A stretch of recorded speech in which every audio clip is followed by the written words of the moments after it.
Que doit faire le Paris Saint-Germain du Parc des Princes? Rester ou partir? En tout cas, je vous pose également la question. Qu'en pensez-vous? Tenez-moi informé dans la zone commentaire. En tout cas, le communiqué, le Paris Saint-Germain a commencé ainsi.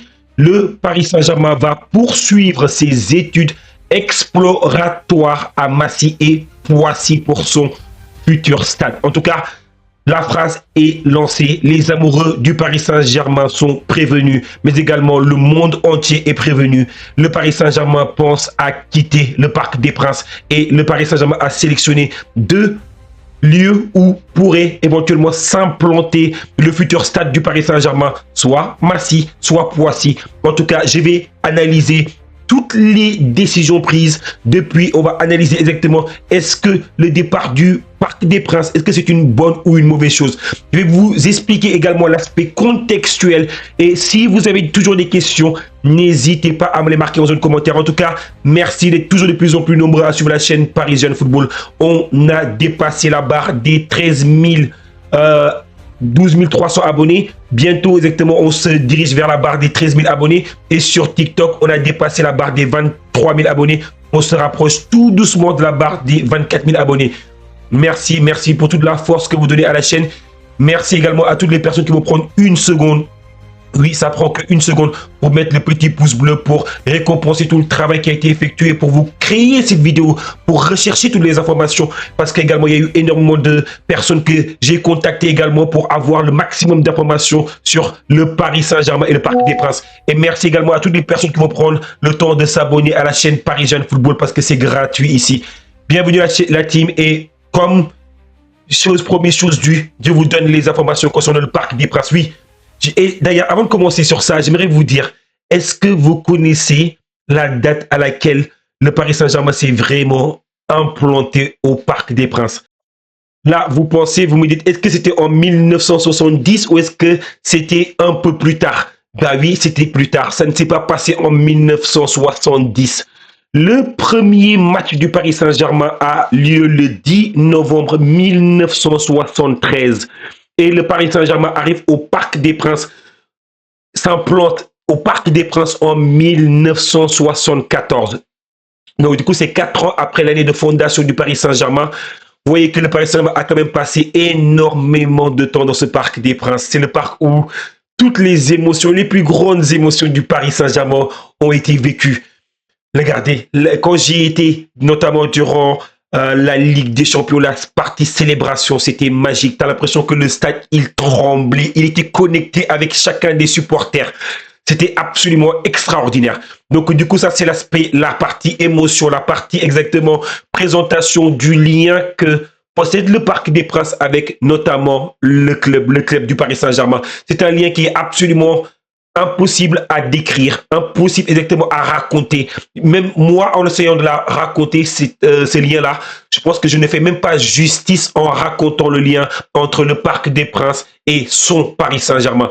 Mais en tout cas, on va essayer d'approcher les choses de manière purement factuelle. Donc du coup, quand on regarde un peu, dans ce communiqué, on voit que le Paris Saint-Germain a choisi 2 sites. Les 2 sites qui ont été choisis, c'est essentiellement le site de Massy ainsi que le site de Poissy pour des études exploratoires. Donc du coup, ce qui est intéressant dans l'analyse, dans le courrier, on voit que le Paris Saint-Germain a également écarté toutes les autres options et a remercié toutes les autres options en disant que non, maintenant, ce sera soit l'un, soit l'autre. Mais gardez également à l'esprit quelque chose de très, très important. Les élections municipales. Oui, je vous le dis, les élections municipales risquent de jouer un rôle important dans la décision. Croyez-moi, parce que ça risque de jouer dans la décision. Il faut savoir qu'il y a des candidats durant cette élection municipale qui sont pro pour que le Paris Saint-Germain puisse toujours acquérir le Parc des Princes, notamment Rachida Dati. Donc du coup, je pense que le communiqué du Paris Saint-Germain est rondement écrit afin de se laisser encore du temps, de voir exactement quel sera le dénouement des élections municipales. Et lorsqu'on saura exactement quel sera le dénouement, là, on va voir exactement que c'est un candidat qui est pro-acquisition du Parc des Princes ou c'est un candidat qui est contre l'acquisition du Parc des Princes qui sera élu à la mairie de Paris. Et si c'est un candidat qui est contre l'acquisition du Parc des Princes, là, faut vous dire que la messe elle est dite. Le PSG part définitivement soit à Massy, soit à Poissy. Par contre, si c'est un candidat qui est pro pour que le PSG puisse acheter le Parc des Princes, il faut savoir que là, je pense que les dés ne seront pas encore à 200% jetés et que le Paris Saint-Germain aura de fortes probabilités d'encore de revenir dans les discussions pour acheter exactement le Parc des Princes. Donc du coup, on a entendu pas mal de phrases, notamment de Hidalgo ainsi que de son camp, ainsi que des personnes qui travaillent à la mairie de Paris qui disent que oui, le Paris Saint-Germain a proposé la somme de 38 millions d'euros afin d'acquérir le Parc des Princes. La somme était absolument dérisoire. Ça, c'est vrai. Donc, du coup, je pense que le Paris Saint-Germain, même si la déclaration est, entre guillemets, pas forcément le bon montant qu'a offert le Paris Saint-Germain, on dit dans le circuit que le Paris Saint-Germain aurait proposé une somme qui avoisinerait les 100 millions d'euros, en sachant que le Paris Saint-Germain a eu énormément de déceptions avec le Parc des Princes. Pourquoi exactement? Pas par rapport au parc en soi, mais par rapport exactement aux représentants, aux élus, notamment de la mairie, qui travaillent à la mairie de Paris, parce qu'ils ont fait beaucoup de promesses. Ils ont fait beaucoup de promesses qu'aucun n'a tenues. Des promesses qui ont été des promesses qui ont été des mensonges, entre guillemets. Il n'y a même pas besoin d'y passer par 4 chemins. C'était des mensonges. Ils ont promis exactement au Paris Saint-Germain de discuter. Lorsque les Qataris, ils arrivent, ils ont promis au Paris Saint-Germain de discuter pour éventuellement arriver à une possibilité d'acquérir, d'acheter le Parc des Princes. Mais il faut savoir aussi que le Paris Saint-Germain voulait essentiellement, avec le développement, avec l'arrivée de stars, tout le monde voulait voir les stars tels que les Zlatan Ibrahimovic, les Thiago Silva, les Neymar, les Mbappé. Il n'y avait pas assez de tickets, il n'y avait pas assez de disponibilité pour la demande actuelle qui était existante. Donc du coup, le PSG était absolument dans son bon droit de vouloir agrandir le parc. Donc du coup, il y a eu des discussions initialement dès l'arrivée afin de voir si le parc était possible d'être étendu. Ce à quoi la mairie a accepté initialement, parce que la mairie a dit oui, on accepte d'augmenter le Parc des Princes. Donc, du coup, on est passé quasiment à 47-48 000 places actuellement, qui est la disposition, la disponibilité dans le Parc des Princes. Et la mairie a essayé de faire miroiter la possibilité d'une extension, la possibilité d'une acquisition, et a promis exactement au Paris Saint-Germain d'attendre après, dans un premier temps, notamment l'euro qui avait lieu en France. D'accord? Donc, du coup, après l'euro. Donc, du coup, le PSG attend. Et après l'euro, ils voient qu'il ne se passe absolument rien. Donc, du coup, après, ils reviennent à la discussion et le PSG, enfin, l'Amérique fait toujours des promesses. Il ne se passe toujours rien. Promet exactement de revenir, de rediscuter après, notamment, les Jeux Olympiques qui ont eu lieu récemment. Après les Jeux Olympiques, il ne se passe toujours rien. Mais même avant ça, il y a eu quand même des menaces de départ, notamment de la part de Nasser Al-Khelaifi, mais également de toute la direction du Paris Saint-Germain de partir parce que la disponibilité n'était pas suffisante par rapport à la demande, tout simplement. Donc, moi, je pense qu'il y a eu quand même beaucoup de naïveté. Parce que moi, vous me connaissez, la team. Vous savez que moi, je ne suis pas dans le politiquement correct. Moi, je vais vous dire exactement les choses telles qu'elles sont pour moi. Moi, je pense qu'il y a eu beaucoup de naïveté de la part de la direction du Paris Saint-Germain, tout bonnement. Parce que tu ne peux pas exactement te laisser berner comme ça et être de fausses promesses en fausses promesses et que tu aies autant retardé ton projet. Donc, du coup, le PSG a transmis une offre, la mairie l'a refusée en disant que, vous vous rappelez de la phrase que oui, le Paris Saint-Germain vaut beaucoup plus qu'un joueur tel que Paredes. Donc, du coup, je pense que l'offre était quand même supérieure. Je pense que l'offre, elle était, comme j'ai indiqué initialement, autour des 100 millions d'euros. Finalement, Hidalgo a essayé de réouvrir notamment les discussions. Lorsqu'elle a dit oui, durant une conférence de presse il n'y a pas très très longtemps, où est-ce qu'elle s'exprimait un peu à tout le monde, elle disait... pourquoi pas exactement, faut qu'il y ait une discussion, faut qu'il y ait deux interlocuteurs qui veuillent parler ensemble. Moi, je veux que la direction du Paris Saint-Germain revienne à la table pour plus rediscuter afin de pouvoir, on n'acceptera pas la cession du Parc des Princes parce que c'est le patrimoine des Parisiens, mais éventuellement discuter sur des modalités, sur un bail amphithéotique, où est-ce que tu mets à la disposition du club le monument pendant une centaine d'années ou peu importe exactement la durée, mais tu peux leur donner exactement sur une longue durée avec un coût de location qui est très très faible. C'est à quoi le Paris Saint-Germain? Bah écoutez, le PSG n'a pas d'intérêt à ça. Le PSG n'a aucun intérêt à ça. Pourquoi le Paris Saint-Germain n'a aucun intérêt à ça?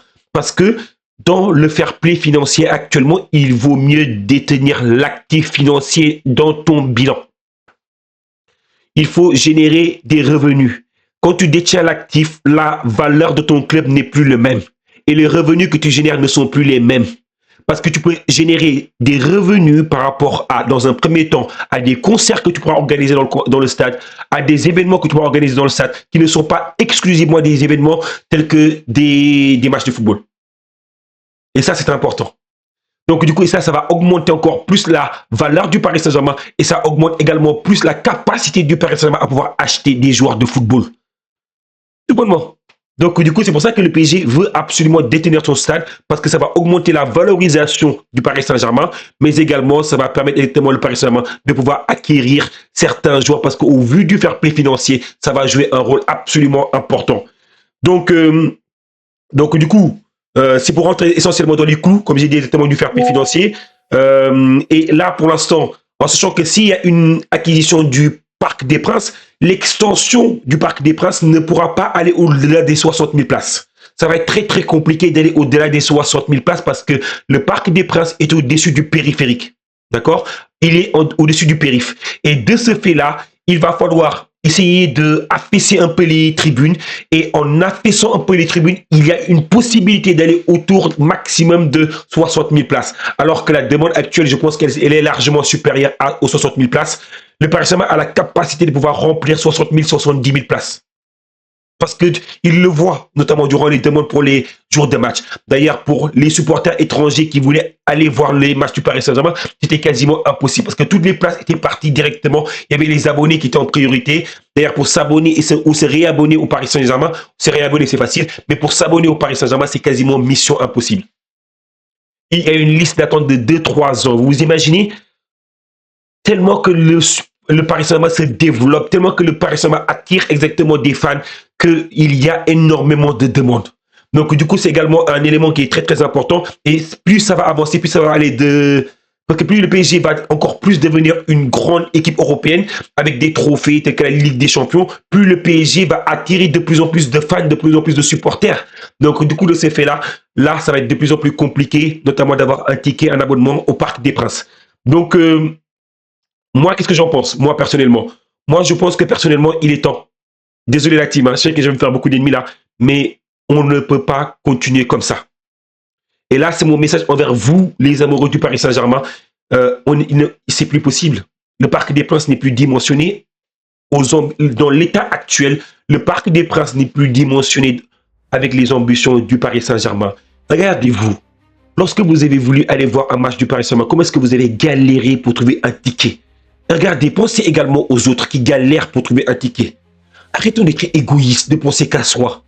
J'ai envie de dire ça à mes frérots, mes amis, mes sœurettes, amis supporters du Paris Saint-Germain. Arrêtons d'être égoïstes. Pensons un peu aux autres également qui aimeraient partager les joies auxquelles vous avez pu assister. Et ça passe également par soit l'agrandissement du Parc des Princes. Si l'agrandissement n'est pas possible, il faut partir. Il faut partir. Il faut se doter d'un stade qui est dimensionné sur les ambitions du club. Vous avez un club qui est estimé à plusieurs milliards et un club qui attire de plus en plus de grands joueurs, de plus en plus de supporters. Il faut penser aux autres. Donc du coup, pour ceux qui sont, oui, on ne veut pas partir du Parc des Princes, on veut rester au Parc des Princes. Bah écoutez, si la mairie bloque, elle bloque, il faut partir. Moi, c'est ma position. Je sais qu'elle n'est pas populaire, mais c'est ma position. Parce que je pense que c'est frustrant pour beaucoup d'amoureux du Paris Saint-Germain de ne pas pouvoir également profiter du Parc des Princes. Donc du coup, pour moi, exactement, si la mairie ne cède pas au Paris Saint-Germain, il faut partir, tout simplement.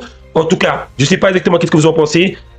Dites-moi également qu'est-ce que vous en pensez, vous de votre côté, en sachant que le futur stade, je pense qu'il va être plus autour des plus de 60 000 spectateurs, ça va être 60, 70 000, 74 000 spectateurs. En tout cas, je pense que le Paris Saint-Germain a largement les capacités de le remplir. En tout cas, merci d'être toujours de plus en plus nombreux à suivre la chaîne Parisienne Football. Merci à toutes les personnes qui sont toujours pas encore abonnées à la chaîne de s'abonner à la chaîne Parisienne Football. Et merci également aux personnes qui prennent toujours une seconde pour mettre le petit pouce bleu pour nous aider dans le développement. Ça nous donne beaucoup de force en tout cas. Et n'hésitez pas à marquer vos questions en zone commentaire et je n'hésiterai pas à vous répondre en zone commentaire. En tout cas, merci, à plus tard la team, ciao.